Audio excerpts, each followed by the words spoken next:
Scoochie with it, veterans, military, back again with another banger. Today we're going to be talking about the digestive issues, IBS, GERD, Crohn's disease, some of the other disabilities that were recently updated, recently changed. Let's see how some of the veterans are doing. Let's see. Hit me up in the comment section. As always, like, share, subscribe to the channel. You like this type of content, hit the like button. Let's help spread this information. But yeah, so we had these new changes. They took effect. Cool. They took effect May 31st. I think it was like May 15th. Whatever case may be. We're well into June, about to be into August. Now, I've been searching the VA's website. No luck. Yeah, there are some information. There are some comments left by veterans, dependents in the comment section on the website. But you got to take into consideration, okay, cool. Veterans were either stalled when they submitted claims related to anything digestive, especially if it was in like 30 to 45 days of that change. I believe if veterans submitted claims within 30 days, I think 30, maybe 45 days, depending on your area, processing times and stuff like that, they're going to delay those claims. Delay those claims for anything digestive, IBS, GERD, Crohn's disease, hemorrhoids. You know what I'm talking about? So, hey, they're going to delay them until the new proposed changes take effect. We got new VA rating criteria. We got new VA ratings for disabilities. Now, we all know these disabilities. But the thing is, for some of them, the criteria got easier. For a majority of them, they got harder. They did scratch a lot of 0%. But I would say majority of the veterans that I've researched, I've tried to obtain some information through talking and stuff like that, social media, Reddit, YouTube, whatever the case may be. Majority, I would say 75% of veterans are getting denied for these claims. Why? We talk about a lot of factors. Number one, the CMP examiners. Now, they either blew past that new training or they don't even care. But now they need to rate you against the old criteria and now the current criteria. The current criteria for GERD, IBS, irritable bowel syndrome, and gastroesophageal reflux disease, GERD. So these are two of the most common disabilities that veterans submit. Sometimes together, sometimes individual. But depending on your medical evidence, it could determine if you get service connected for one, if not both. And you definitely want to make sure that you advocate for yourself, get the highest possible VA disability rating. Now, under the new criteria, the highest VA disability rating you can get for GERD is 80%. And for IBS, it's still 30%. But if you're having mixed symptomology, stuff like that, sometimes the VA, they'll combine both of those. They'll service connect you for both, more than likely together, and you'll get an aggregated VA disability rating. But majority of veterans are getting denied.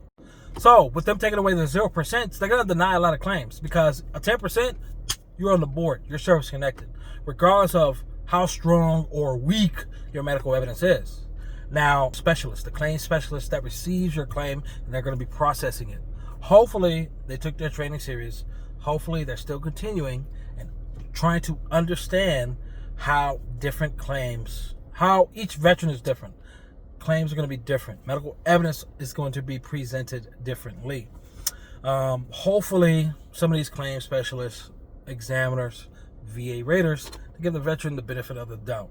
These are going to affect new veterans coming into the VA disability claims process, trying to get service connected for some of these digestive issues, as well as those veterans who are already been around the block a few times, a few denials, they're priority service connected, but they're trying to get, a higher possible rating per disability, specifically for IBS and GERD. GERD, 80%? Yes. If you got GERD, you got serious GERD. If you was at 60% under the old criteria, you should definitely reapply and see if you qualify for the 80%. That's money in the bank. You know what I'm talking about? So, hey, get on it. And these people can't drive. They came into, this is my office, but it's the park. But they came in, one side of the gate was closed. It's still closed. and you can see the gate. It's like obviously there's two sides. There's an entrance and there's an exit. But the exit, you can see it from the top of the hill going down. Why are you going to go all the way down, not paying attention, almost hit the gate? And it's a metal, like, you know, one of those reinforcement gates. You know what I'm talking about. You ain't getting out. All these key stakeholders, they're going to be giving veterans the benefit of the doubt. But if not, hey, we just got to chuck it drive. We got to learn from our mistakes, learn from the denials, and make that supplemental hit that much harder. You know what I'm talking about? Another thing, medical evidence. Veterans, y'all need to become familiar with the new VA rating criteria for any of the digestive issues that you're trying to submit for. Look at the new DBQs. Look at the new VA rating criteria, as well as the percentages. They're right next to each other. I would say go as further as to go into the M21-1 adjudication manual. Yeah, they did update a lot of information in there. However, they do have some examples. So veterans, X, Y, and Z. I think they have about 7 or 8 different examples for veterans, different situations of veterans trying to get service connected for some of these digestive issues. But maybe ex-veteran has, he has this overwhelming medical evidence. However, it's not related to what we're actually looking for now. Yes, under the old criteria. So what does that mean? If you submit it prior to that cutoff date, you're going to be rated under the old criteria. If not, and you submit it after the new changes took effect, hopefully the VA gives you, they'll break it off. They'll give you a bone. They'll try to get you service connected. That VA rater, that VA, that CMP examiner, it really falls on the CMP examiner. But the CMP examiner, they review your medical evidence. They see the dates and everything and stuff like that. They see, okay, hey, all this medical evidence was gathered and obtained prior to this cutoff date. However, the veteran submitted this claim, or the claim got to the VA as a submission afterwards. So that means you're going to be processed under the new criteria. You understand me? But with that being said, hopefully they take it into consideration. They're giving veterans, a little bit more leeway, but this is the VA, the CMP examiners. We all know the business. So you got to go in there educated. Take in everything with you. And do not wait 5 to 10 to 12 months to go into a CMP exam, knowing that the criteria has changed, knowing that the medical evidence criteria, the medical evidence requirements have changed, the VA ratings have changed, the actual percentages per, each, y'all know what I'm talking about. The percentages for that disability has changed, and for, X, Y, and Z. You want to make sure that you're going in there prepared. It's a scary time. It's a scary time right now for veterans, because if you're submitting for any of these disabilities, your medical evidence doesn't support the new criteria. If you submit it afterwards, you're going to get denied. You have a high possibility of getting denied, unless that CMP examiner gives you some leeway. Unless that claim specialist reviews your medical evidence and they say, okay, cool, yeah, let's send them to a CMP exam. And then that CMP examiner does you right. And then that information gets back to the VA, and now it's sitting with that VA representative, that VA rater, and they're going through everything, and then they give you the ominous dominance service connection, 10%, baby. Even a 10%, you on the board. With a 10%, you are on the board. I will let you know. I started at 10%. 10% for tinnitus, and I still got it. It's a little seasoning here and there.